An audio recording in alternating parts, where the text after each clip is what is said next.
everybody, and welcome. Welcome to Courageously You with Martha. I am your host, Martha Davis Alexander. We are on WGSN-DB, Going Solo Network, the #1 Internet Talk Network. That's where we are. Today, I am bringing you a really special guest. I'm really excited. It is my dear friend, Heather Abbott. And we are talking about finances without overwhelm, right? How amazing would it be to be able to talk about finances without being overwhelmed? So this is one of my favorite people, Heather Abbott. She is also known as the Prosperity Pro. She's a CPA. She's just amazing. Financial advisor. She's a mindset coach, and she has over 30 years of experience in her industry. The thing is, Heather started her journey at the age of 4. Really? The age of 4. And she went through a lot of Heather's journey. She went through a really traumatic marriage that ended with her husband shooting himself in front of her. Maybe she'll share more about that. We'll see. And after dealing with her own, can you imagine that? After dealing with her own mindset and worthlessness issues, she now shares her journey, her knowledge, her experience, and her expertise to help others to achieve their goals without having to go through all the steps that Heather went through and make all of those hard. It's a harder path when you do it without someone. Welcome, Heather. Thank you so much for being here. Oh, I am so happy to be here with you, Martha. You're amazing. Oh, you are so sweet. This is just a love fest. A love fest, always. That's what it should be called, right? I should call my show Love Fest. Yeah. So Heather, tell me,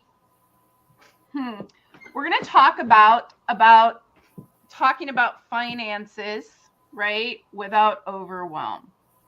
Where do you want to begin with that? Oh, geez. How about we just get into the fact that, well, we'll start with, because you mentioned the relationship, right? So yeah. Getting out of an abusive relationship is the exact same thing as getting over your money blocks. How's that for food for thought? Everybody tells you how to do it. They think it should be easy for you because they did it, or they don't understand because they've never been there. They've never experienced it. So they don't understand why you're broke or in this relationship. You can't leave it. You won't leave it until you are absolutely ready. You're feeling so ashamed because you're broke or because you're in denial, about being abused. Or if you even recognize you're abused, you're still shamed about that. You wonder what people will think about you if you do change. If you leave, what will people say? If you become rich, what will people say? So there's so many similarities. It's uncanny. So wow, I had never, in all the time we've known each other and talked, I have never made that connection.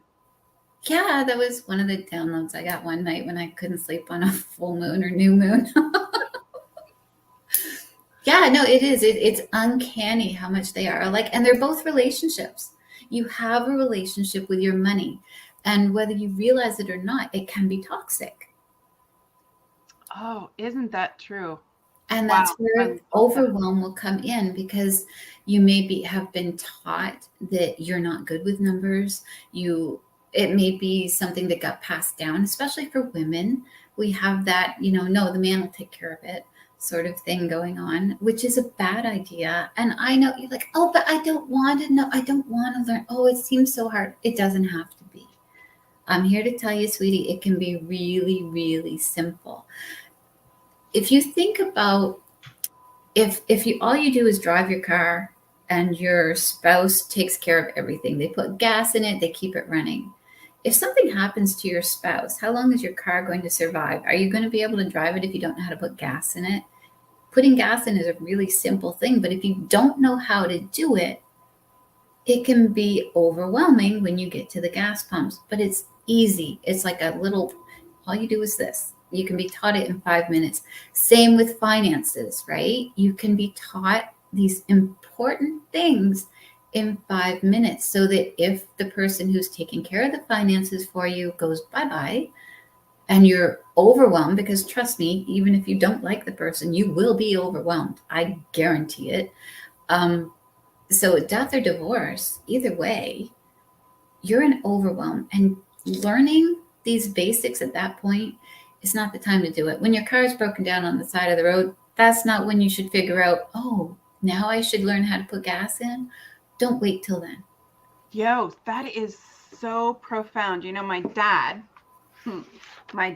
was the one who took care of all the finances in his marriage, right? Both with my mom and then with my stepmom. And now I'm in charge of the finances for her because she's like, I'm 75. What the heck? I don't know anything about anything we have, what we do, or how the stuff gets paid now, right? I pay for the groceries. I pay for the pet stuff. That's all I know. And it really put her in a disempowered position not to know. And it's not that she didn't ask. He was just reluctant to share. Yeah. And some people are like that. No. Yeah. But it is so important to know everything. Even if you don't handle it, to know how to handle it, to know what you have. Well, if she hadn't had you, right? If she hadn't had a trusted person to turn to in that time of overwhelm, she could have lost everything. She could have gotten swindled so easily just because she didn't know.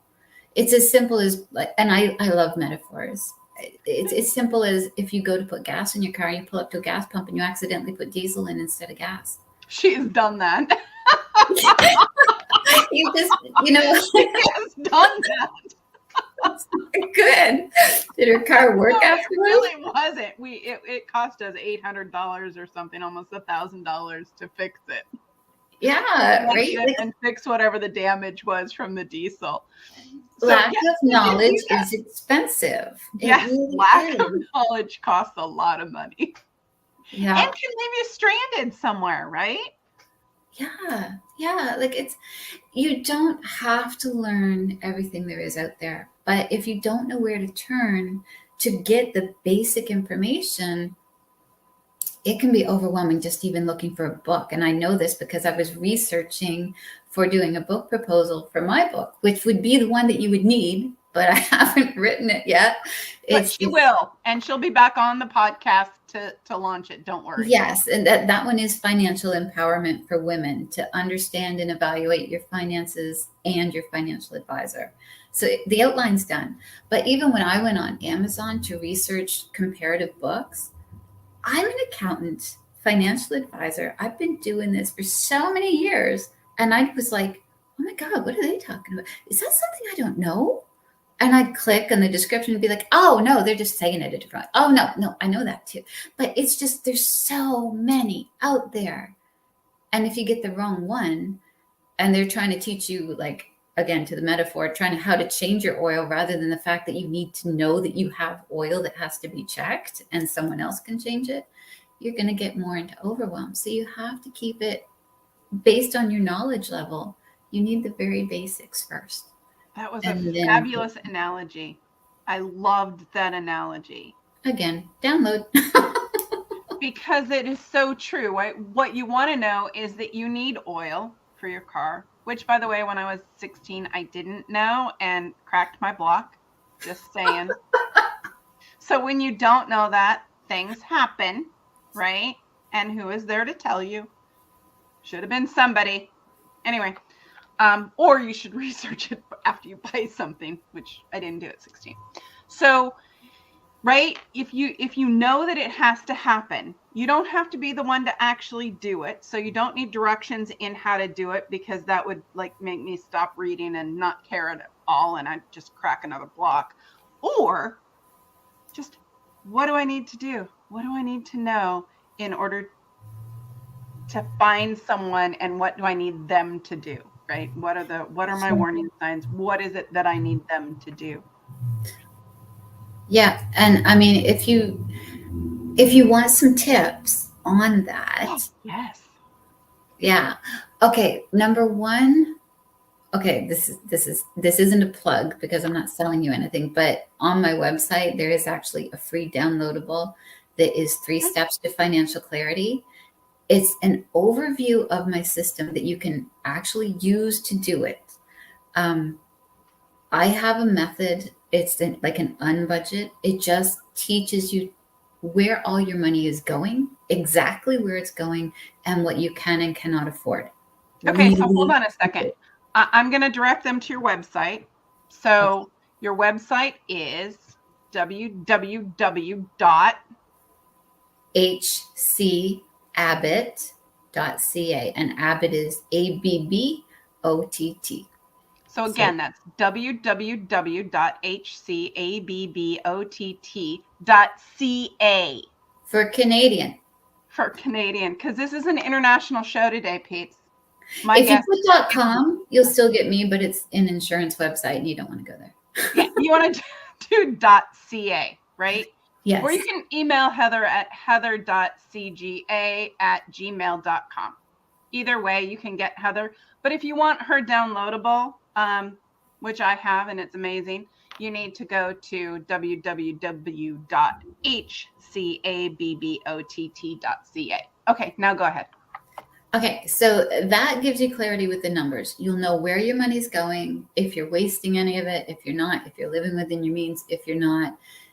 It is not a budget.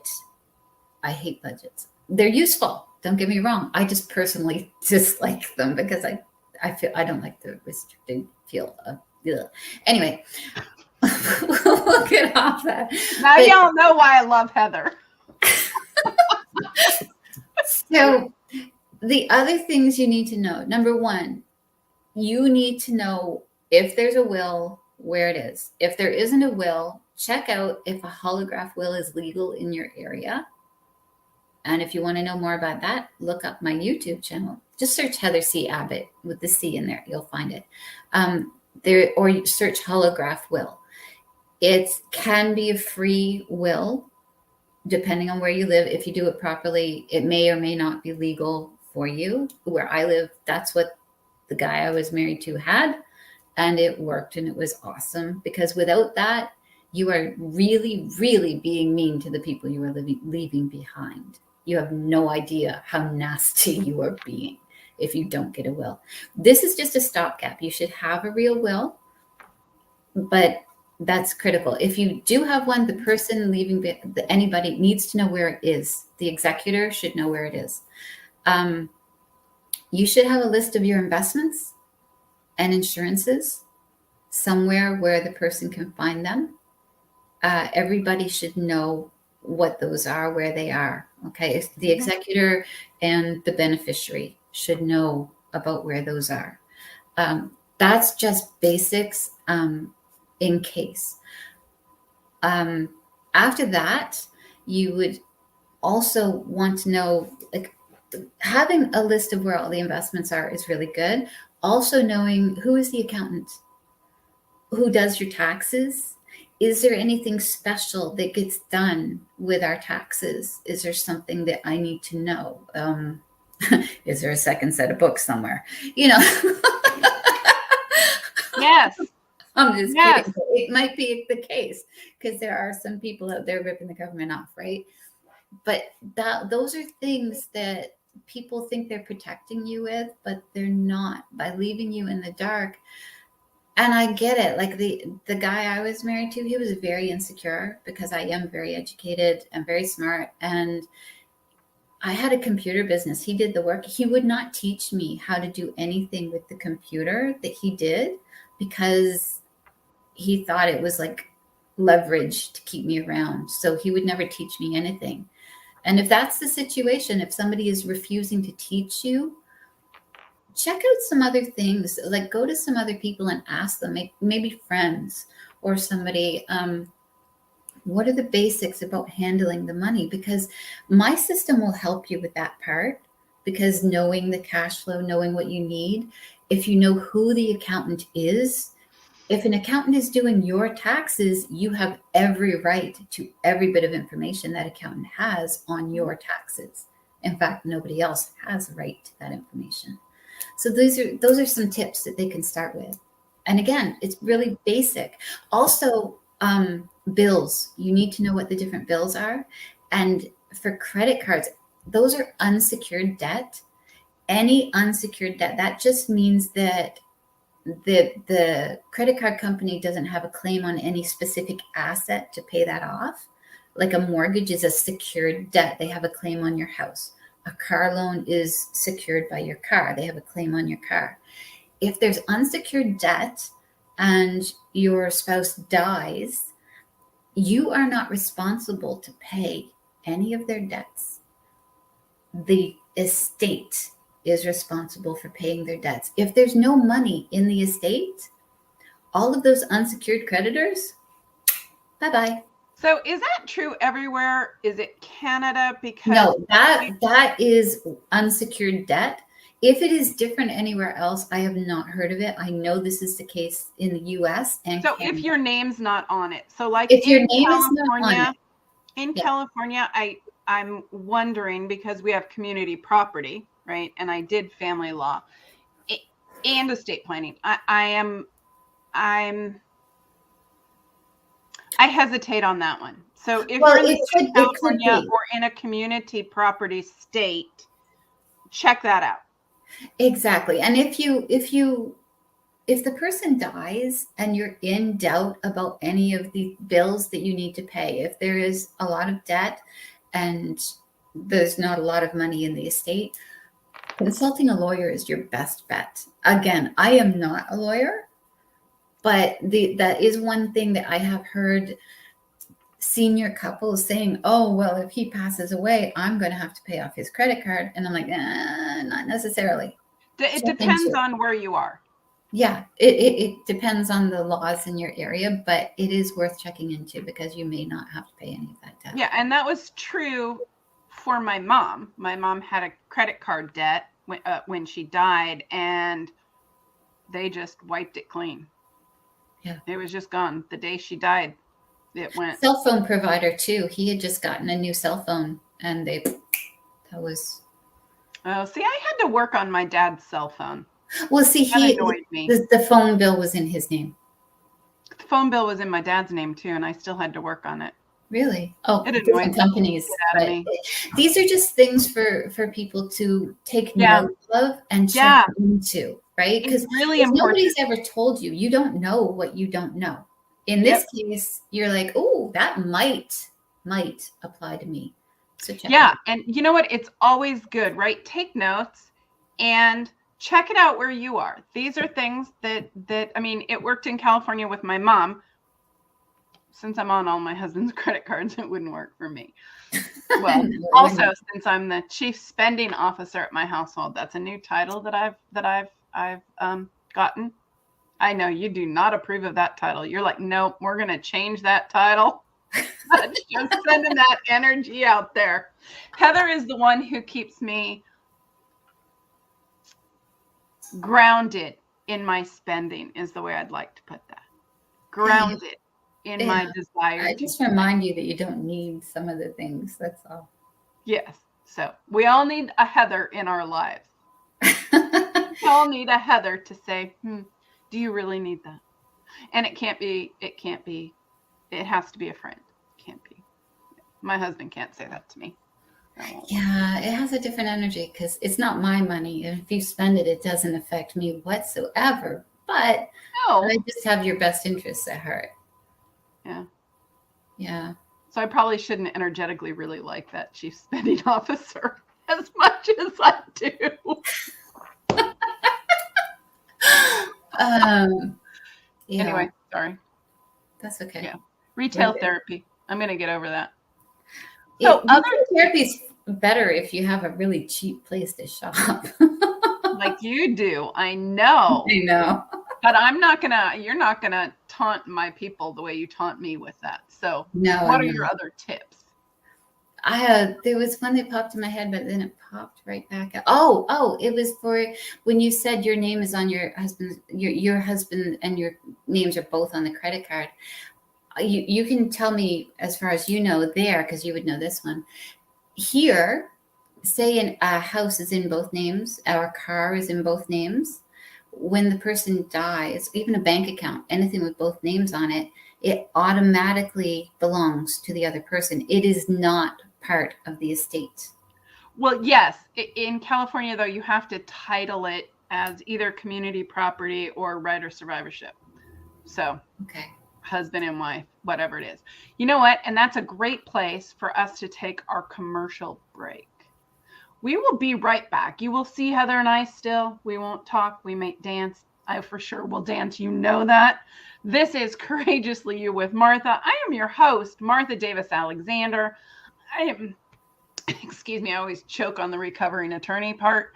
And I'm a coach. I'm a money coach and a life coach and a business coach. And, and a totally awesome person who can help you tons. You are so sweet. You can reach me at marthadalexander@gmail.com or at courageouslyyoucoaching.com, or you can text me or call me at 805-422-6865.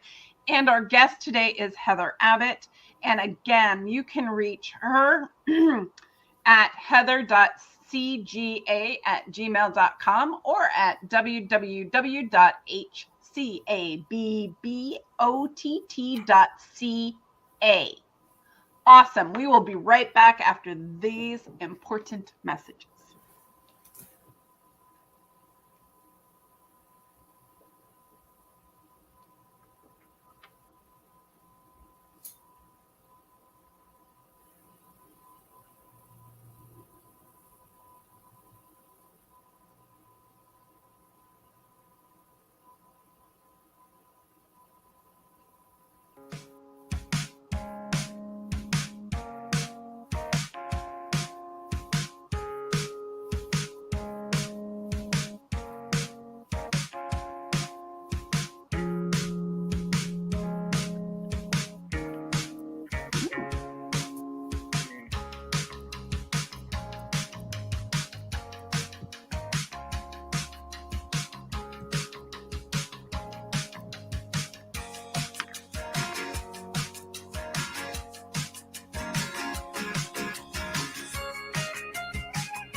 We are back on the Going Solo Media Network. This is Martha Davis Alexander with Courageously You, and my friend and guest on my show, Ms. Heather Abbott, Prosperity Pro, CPA, financial advisor, mindset coach, and really amazing human being.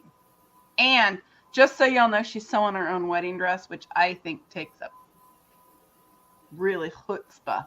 I would never wear something I made. So, but I'm sure she's very talented at it. I'm not just sewing it. I designed it. The top is still in my head. It has not been started, and the wedding is in 8 weeks from tomorrow.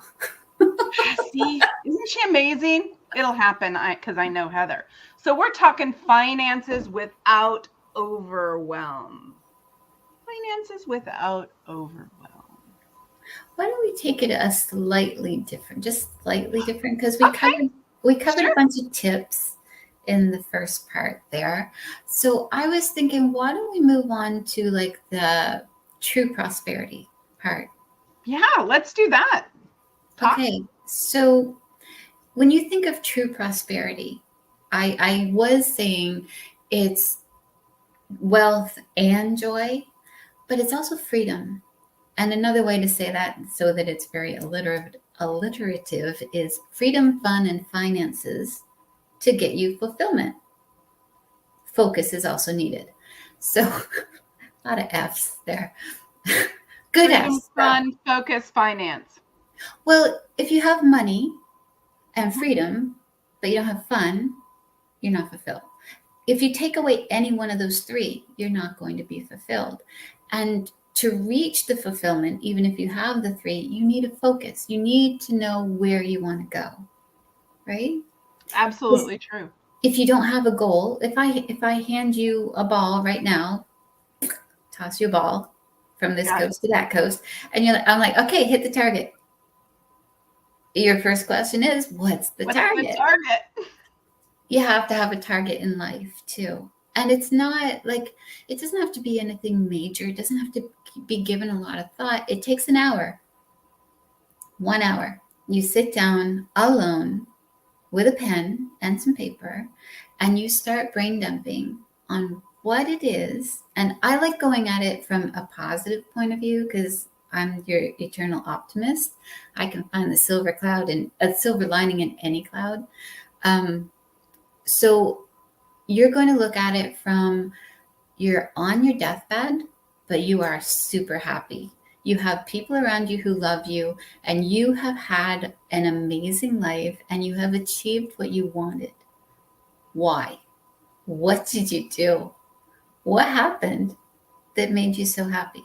There's two reasons for going at it this way. One is it's a positive way to look at it. Mm-hmm. Second one is when your brain is presented with something as already accomplished, it gets far more creative on how to achieve that goal. Always never say, how can I do it? Always say, how did I do it? Come at it, pretend you were there looking back. And it will change the answers you're getting from your brain. And the reason I say an hour is because for 10 to 15 minutes, you're just going to brain dump all the things that are front of mind. If you picture a toddler playing with toys, or even getting older, there's toys on the floor everywhere, right? But you also have toy boxes full of toys. The ones on the floor that they see easily are the ones that they've had out most recently. The same with your thoughts. They're the ones you've accessed most recently, whereas there's a bunch packed away in boxes and storage in your memories. And you need time to unpack those. So that hour gives your brain time to go back and dig and say, well, what made me really happy when I was 10 years old? What was it when I was a teenager that I wanted to make a difference in the world? What did I want to do then? So it takes you back to those. So that's your way to get your goal, your focus, is that 1 hour. So do you suggest if someone is married that they do it by themselves? Yes. Is this a solo activity, not a? It's a solo activity, and then you can go and do it together. All right. You need to really, because for myself, my personality is such that I have been, I guess a people pleaser is a good way to put it. I'm kind of moldable. Yes. If you get what I mean, like I will adapt to whoever I'm around. So I've had to stop that. Stop it. Just stop it. Yes, if you want. Now she's going to tell you, go watch Bob Newhart. Stop it. Yes, do go watch it. It's awesome. I showed it to Martha and she learned her lesson. Maybe. Maybe not. Maybe. But it's now I lost my train of thought. We went to Bob Newhart. That you're moldable. So yes. you Okay. So if you're really moldable, when I get up, I am with the most amazing man now. We've been together almost 6 years. We have never had anger swoon between us before. Like never. We can spend all day together, working, and all evening together, hanging out for weeks on end, and we're fine. It's because we really appreciate each other. That's one of the reasons, right? But I also have to watch myself, even with him, that I am not adapting to him. I have to wake up in the morning and be like, no, if this was just me, if I was single, what would I want to do right now? Would I want to get up and go for a walk? Right? Because otherwise I'm laying in bed next to him and I'm like, I'm awake. Should I get up? Should I not get up? Whereas if I was single, I'd be up out of bed and out the door and going for a walk. And I'd be a lot healthier than if I'm just laying in bed, right? So you have to come at it from that single point of view first. What do you need? What do you want? What lights you up? And then go at it as a couple. I love that. What can we do together? It's we really are so important similar. because I'm not the only one out there that's an empath and that adapts to other people. Yeah. That's me as well. But I say that's from having divorced parents. But well, I'm a people pleaser and a chameleon. I adapt easily to someone else. So sometimes, in fact, I wonder if the dream of the farm, right, the gentleman farm, is my dream or Greg's dream, right? I'm like, is that my dream? It might not be. And really, the only way to come at it is if you pretend to yourself you are single. Not that you don't want the other person there, just right. Wait no. a minute. What do I want? do? And what does my perfect day look like? What is my future? What do I want to look back and say? I am going to do that. By the way, for those of you who were present last time or you've watched our last, Barb Hubbard was here. I have to say this. Sorry, give me a second. That's okay. And we had a contest as to who was going to get their graduation announcements done. Barb and I met yesterday morning and hers are done. Her graduation announcements have been mailed and mine are not.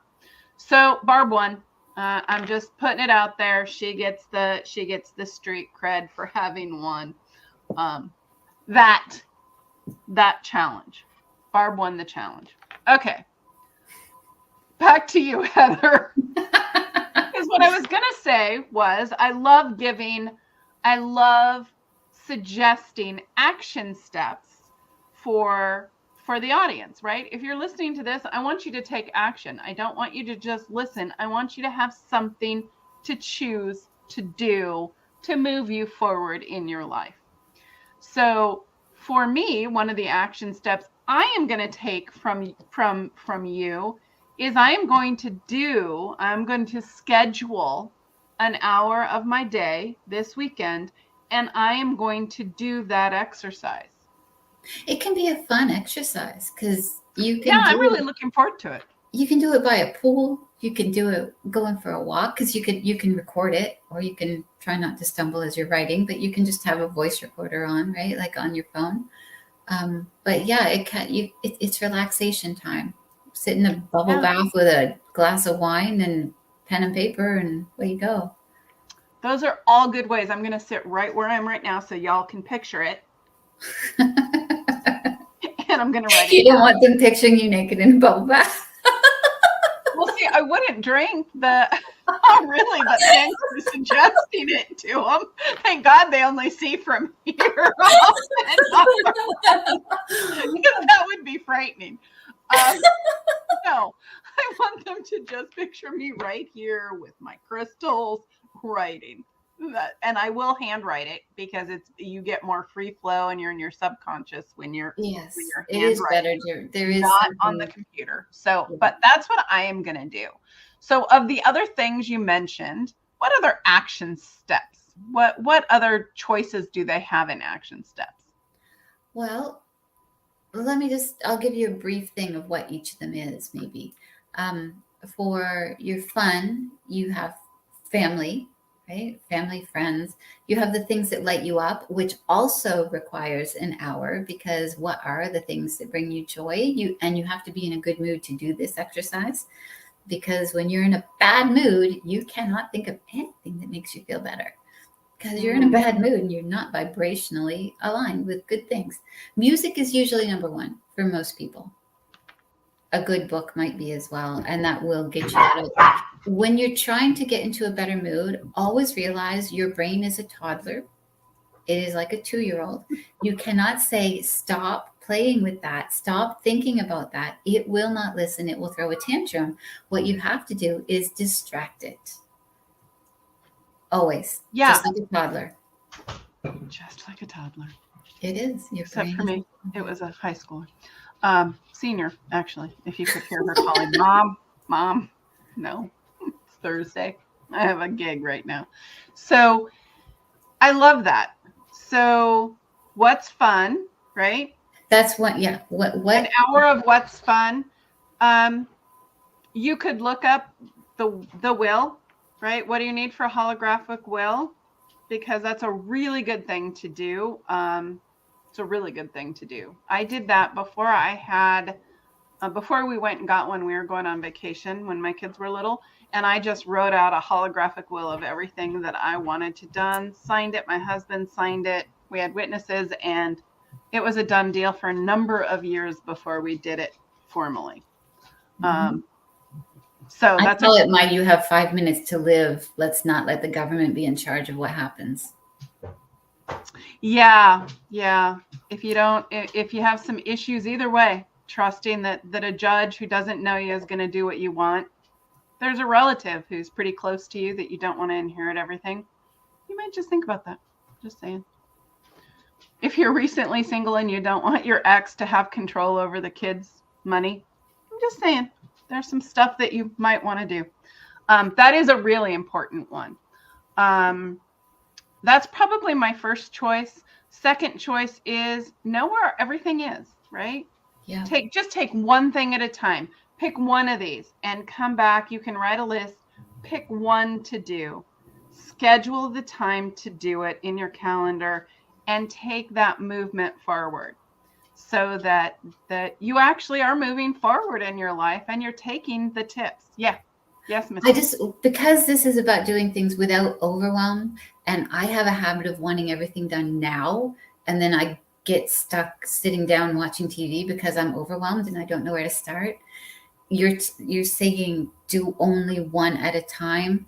Please listen to that. You can't have everything done today. You can't have all the knowledge today. You want it. I know you do. I know I do. Put one every 2 days. Yep. You can do a task on your Google Calendar and just cross it off as you go. Yeah. Do one thing. So final words, Miss Heather, for this show, not final words, but. Yeah, we're going to chat. Honestly, I think I'd go with that last tip that you gave, which is put it on a calendar or mark it down somewhere. And that way, if you don't do that one today, you can either just move everything a day later, or you can take that one that you missed and move it to the end or to another day. That way don't move it to the next day, because then you're going to get a snowball effect if you miss a few days. Don't do that, because we all miss a few days of things that are to-dos because life happens. That's why I say book it every 2 days, maybe every 3. Do one of these steps. Yeah. So for me, I put it all on Sunday, and then I look at my list when I have 10 minutes and say, which one of those can I get done now? And then I do it. Or how much time do I have in this amount of time that I've got a little bit of free time? What can I get off my list? So every day I do something off my list. Okay. But, some of them don't happen. So there's a few on my list from last Sunday that are moving forward. But it's okay. It's all good, because I know what I have gotten done, right? So you guys, Heather, it has been so great to have you on the show. adore you, and I can't wait to just spend some time with you. My guest again, guys, this is Heather Abbott, Heather C. Abbott, Prosperity Pro, CPA, financial advisor, and mindset coach. She has a wealth of knowledge and a wealth of talent. She's a dear friend of mine. You can reach Heather at heather.cga@gmail.com or at www.hcabbott.ca. And remember, if you go to the website, she has a freebie that helps you guys, not with a budget, but with knowing if you're living within your means and how to adjust stuff to do that. And that is well worth. Go to our website, check her out, and snag that free gift. Whether you're listening to this live, whether you're listening to it, a year from now, doesn't matter. Go to the website, grab that. If the button's missing, it'll be back. Just bear with it. The site sometimes undergoes construction. There you go. And if you can't find it, you can always email her, right? So do that. There's a contact form on the website. It's far better to use the contact form on the website because the email will stand out. The email you're sharing is actually my personal email, and that gets a little wacky at times. So, all right. So there you go. Fill out the contact form. All right, you guys. This is Martha Davis Alexander. This has been Courageously You with Martha. I am your host. And you can reach me at marthadalexander@gmail.com or at www.courageouslyoucoaching.com, which is soon to change. Stay tuned. Or you can call me at 805-422-6865. And this is the Going Solo Network. And we are so happy you came. And remember, every Thursday, 3:00, we are live, and we would love to hear from you. So show up. 3 Pacific. 3 p.m. Pacific, 6 p.m. Eastern. And for Heather, who's Atlantic time, it is right now 7 o'clock. It's 7:45. It's a quarter to 8 now. It would be 7 that it started, yeah. You guys, thanks. Have a great day, and we'll catch you when you see you later. Bye.